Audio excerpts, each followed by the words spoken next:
Hello everyone. MCC ने अपना information brochure या फिर इन्फॉर्मेशन बुलेटिन के बात किया जाए तो वो रिलीज कर दी है ऑफिशियली एमसीसी के ऑफिशियल साइट पे। तो वैसे स्टूडेंट जो एमसीसी के काउंसलिंग में पार्टिसिपेट करना चाहते हैं या फिर वो एमडी एमएस डीएनबी या फिर एमडीएस के सीटों के लिए, तो इसके लिए प्रॉपर काउंसलिंग प्रोसेस जो है इसमें मेंशन किया गया है। क्या एलिजिबिलिटी है, अपग्रेडेशन प्रोसेस क्या है, सारे रूल इसमें मेंशन है।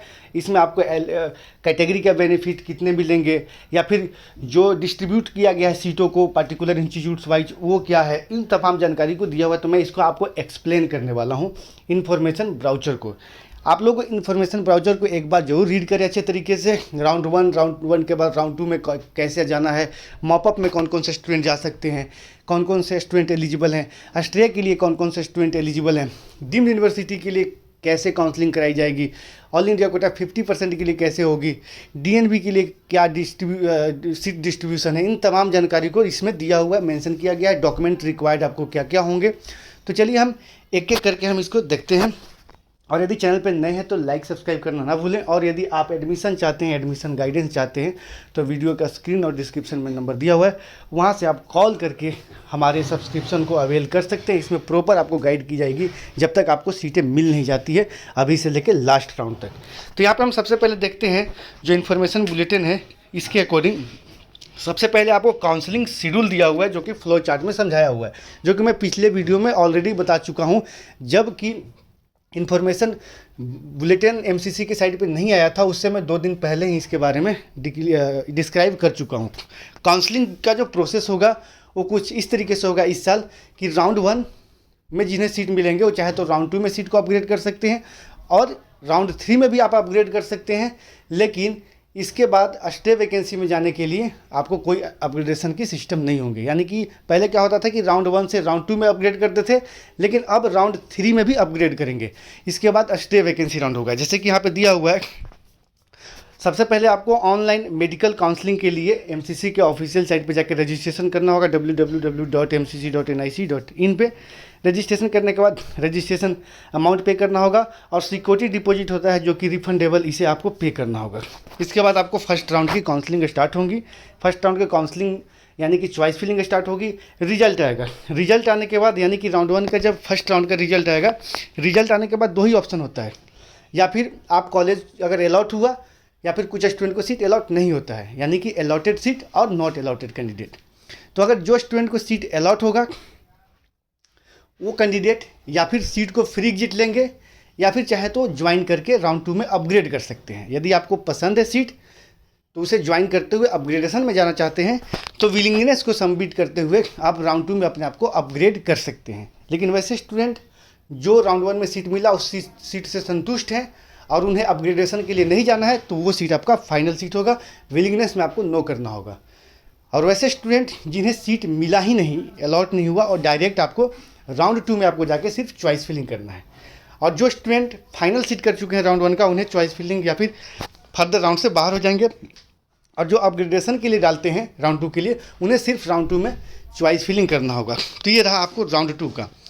अब यहाँ पे राउंड 2 काउंसलिंग स्टार्ट होती है। राउंड 2 में फ्रेश रजिस्ट्रेशन भी होता है। जो स्टूडेंट राउंड 1 में रजिस्ट्रेशन नहीं किए वो राउंड 2 में फ्रेश रजिस्ट्रेशन कर सकते हैं। लेकिन वैसे स्टूडेंट जिनको राउंड 1 में सीट मिला था और वो राउंड 2 में अपग्रेड के लिए लगाए थे, उन्हें सिर्फ आपको चॉइस फिलिंग करना है। या फिर जो स्टूडेंट राउंड 1 में सीट मिला था लेकिन फ्री एग्जिट ले लिए थे, उन्हें भी चॉइस फिलिंग करना है। तो राउंड 2 में आपने सारा प्रोसेस किया। फ्रेश स्टूडेंट थे जो राउंड 2 में रजिस्ट्रेशन किए, रजिस्ट्रेशन फी पेमेंट किए, सिक्योरिटी डिपॉजिट किए, चॉइस फिलिंग किए, आफ्टर डेट रिजल्ट आया। या फिर जो अपग्रेड करने वाला स्टूडेंट थे वो अपना चॉइस फिलिंग किए, या फिर जो फ्री एग्जिट लिए थे वैसे स्टूडेंट चॉइस फिलिंग किए डायरेक्टली। और इसके बाद राउंड 2 का रिजल्ट आया। यहाँ पे भी 2 ही कंडीशन होगा। स्टूडेंट को सीट मिलेगा, 3 कंडीशन यहाँ पे होगा। स्टूडेंट को फ्रेश सीट अलॉट होगा, या फिर स्टूडेंट का सीट अपग्रेड होगा, या फिर स्टूडेंट को सीट अपग्रेड नहीं होगा, या फिर स्टूडेंट को सीट नहीं मिलेगा। ये 3 कंडीशन आपको होंगे। इस 3 कंडीशन में जो स्टूडेंट को सीट अलॉट नहीं हुआ, फ्रेश रजिस्ट्रेशन किए थे और सीट अलॉट नहीं हुआ, वो डायरेक्टली आप थर्ड राउंड में जा सकते हैं सिर्फ चॉइस फिलिंग करने के लिए। इसके लिए कोई आपको रजिस्ट्रेशन फ्रेश नहीं करना है, ना ही रजिस्ट्रेशन फी पे करना है, ना ही सिक्योरिटी डिपॉजिट करना है। और वैसे स्टूडेंट जिन्हें राउंड 1 में सीट मिल चुका था और राउंड 2 में सीट अपग्रेड नहीं हुआ, तो फर्स्ट राउंड का जो सीट था वो आपको सीटें आपको अवेलेबल रहेंगे, लेकिन इसके साथ भी चाहे तो आप थर्ड राउंड में जा सकते हैं। इसके लिए सिर्फ आपको चॉइस फिलिंग करना होगा। लेकिन वैसे स्टूडेंट जिनको राउंड 1 में सीट मिला था लेकिन राउंड 2 में उनको सीट को अपग्रेड कर दिया गया, तो ऐसे कंडीशन में आप चाहें तो जो राउंड 2 में सीट अपग्रेड होने के बाद मिली उस सीट से भी आप संतुष्ट नहीं हैं, तो थर्ड राउंड में आप फिर से चॉइस कर सकते हैं उससे ऊपर वाले कॉलेज को। मान लीजिए कि जो कॉलेज आपको मिला है उससे ऊपर वाला ही कॉलेज को चूज करना है ताकि आपका सीट अपग्रेड हो, अच्छे कॉलेज में सीट मिले, यानी कि ये सिस्टम होगा। और वैसे स्टूडेंट जिनको फ्रेश सीट मिली है राउंड 2 में, फ्रेश सीटें मिली है राउंड 2 में और आपको ये सीट पसंद है, तो आप चाहें तो उसे ज्वाइन कर सकते हैं, और चाहते हैं कि आप अपग्रेड करें तो ज्वाइन करने के बाद विलिंगनेस सबमिट करना होगा और आप राउंड थर्ड में अपग्रेड कर सकते हैं। लेकिन यहाँ पे जो स्टूडेंट को राउंड 2 में सीटें मिल जाती है और आप छोड़ना चाहते हैं, तो आपको 2 लाख रुपीज़ का सिक्योरिटी डिपॉजिट है वो आपका फॉरफिट हो जाएगा। इसके बाद आप थर्ड राउंड में फ्रेश रजिस्ट्रेशन करके आप फ्रेश सिक्योरिटी डिपॉजिट पे करके आप पार्टिसिपेट कर सकते हैं। ये आपको ध्यान रखना होगा। जो स्टूडेंट राउंड 2 में सीट को छोड़ते हैं, अलॉटेड सीट को छोड़ते हैं, तो आपको 2 लाख रुपीज़ का सिक्योरिटी डिपॉजिट है वो फॉरफिट हो जाएगा। और यहाँ पे ये भी ध्यान देना होगा कि वैसे स्टूडेंट जिनको राउंड 1 में सीट मिला था और राउंड 2 में सीट अपग्रेड नहीं हुआ, तो जो फर्स्ट राउंड की सीट होती है वो फाइनल सीट होती है। अगर उस सीट को छोड़ना चाहते हैं तो आपको यहाँ पे दिया हुआ है, in case candidate does not want round 1 allotted seat also he she may avail exit with forfeit within 2 days of round 2 result announcement. ये आपको ध्यान देना होगा। इसके बाद आप एग्जिट ले सकते हैं और आप नेक्स्ट राउंड के लिए जा सकते हैं। विलिंगनेस सबमिट करना काफ़ी आवश्यक है। यदि आप विलिंगनेस सबमिट नहीं करते हैं तो आप अपग्रेडेशन के लिए नहीं जा सकते हैं। और जो फ्री एग्जिट लेते हैं राउंड 1 में, उनको किसी भी तरीके के कुछ करने की ज़रूरत नहीं है। आपको सीट अलॉट हो गया है और आप सीट को रिपोर्ट नहीं करना चाहते तो बिल्कुल साइलेंटली रहिए, आपको कुछ नहीं करना है। अब आप आते हैं यहाँ पे थर्ड राउंड में। थर्ड राउंड में क्या होगा, फ्रेश रजिस्ट्रेशन होगा उन स्टूडेंट के लिए जो राउंड 1 राउंड 2 में पार्टिसिपेट नहीं किए थे। इनके लिए फ्रेश रजिस्ट्रेशन फी और फ्रेश सिक्योरिटी डिपॉजिट पे करना होगा। और उन स्टूडेंट के लिए भी फ्रेश रजिस्ट्रेशन करना होगा जिन्हें राउंड 1 में सीट मिला था और राउंड 2 में अपग्रेड नहीं हुआ और उस सीट को छोड़ दिए, तो उन्हें भी फ्रेश करना होगा। या फिर वैसे स्टूडेंट को फ्रेश करना होगा जिन्हें राउंड 1 में तो नहीं मिला लेकिन राउंड 2 में सीट मिला और उस सीट को छोड़ना चाहते हैं, तो भी आपको फ्रेश रजिस्ट्रेशन करना होगा, फ्रेश सिक्योरिटी पे करना होगा। और उन स्टूडेंट को भी फ्रेश सिक्योरिटी डिपॉजिट करना होगा जिन्हें राउंड 1 में सीट मिला था और राउंड 1 के सीट को फ्री एग्जिट ले लिए और राउंड 2 में सीट मिला और उसे भी आप छोड़ना चाहते हैं, तो भी आपको फ्रेश सिक्योरिटी पे करना होगा। लेकिन आप चाहें तो अपग्रेड करके उस कॉलेज को ज्वाइन करके आप अपग्रेड करते हैं तो आपका सिक्योरिटी डिपॉजिट फॉरफिट नहीं होगा, आप डायरेक्ट चॉइस फिलिंग कर सकते हैं।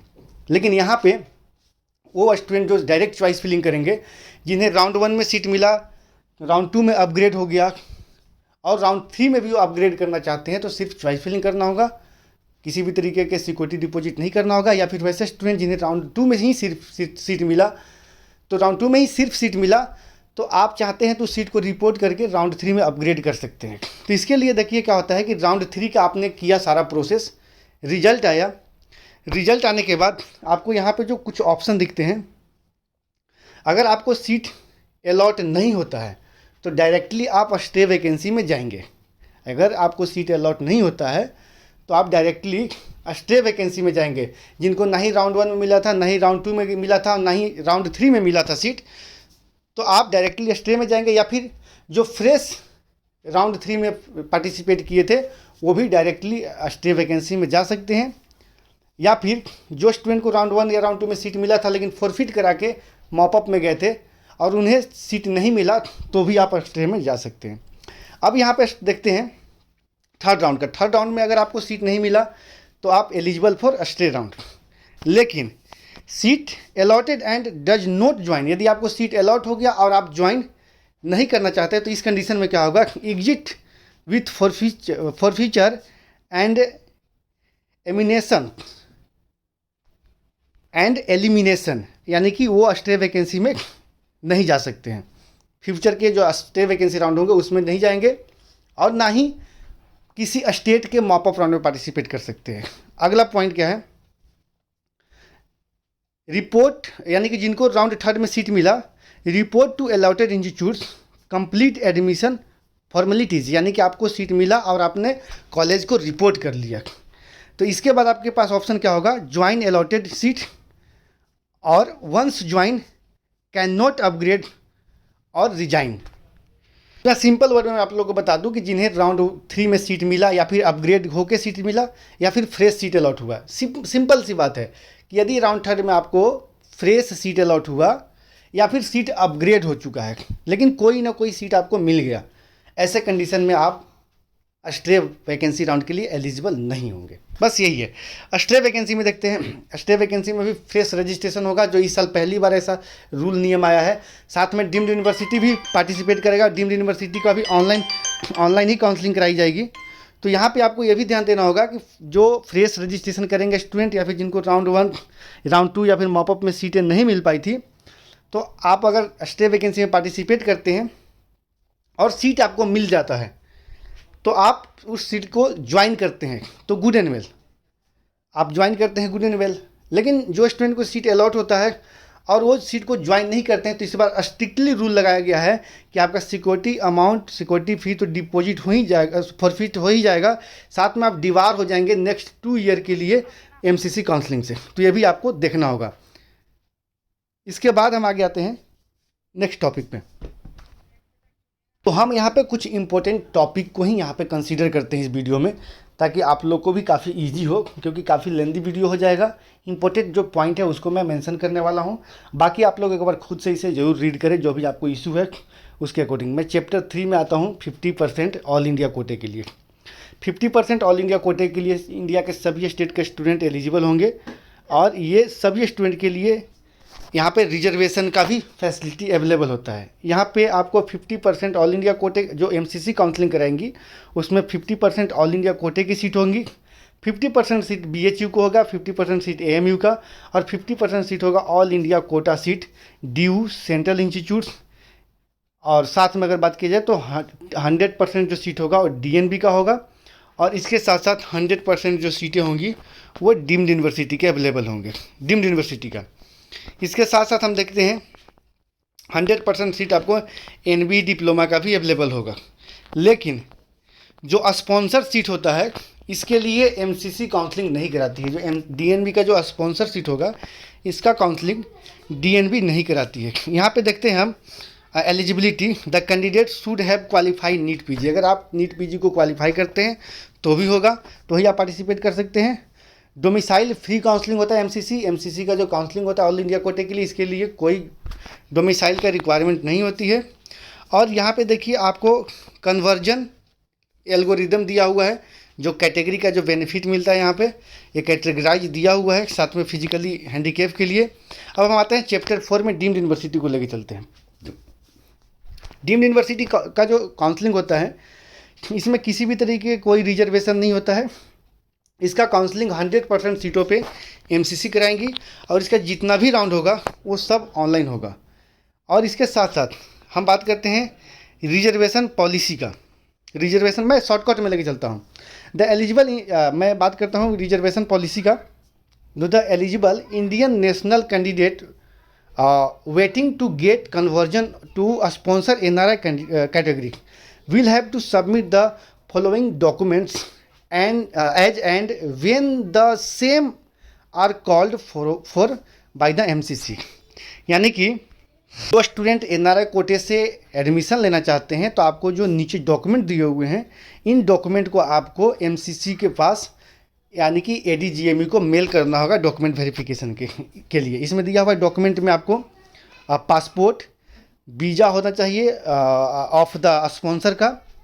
इसके बाद रिलेशनशिप होना चाहिए, relationship of NRI with the candidate as per the court order of the honourable Supreme Court of India in case दिया हुआ है, केस नंबर दिस डेट, वो आप देख सकते हैं।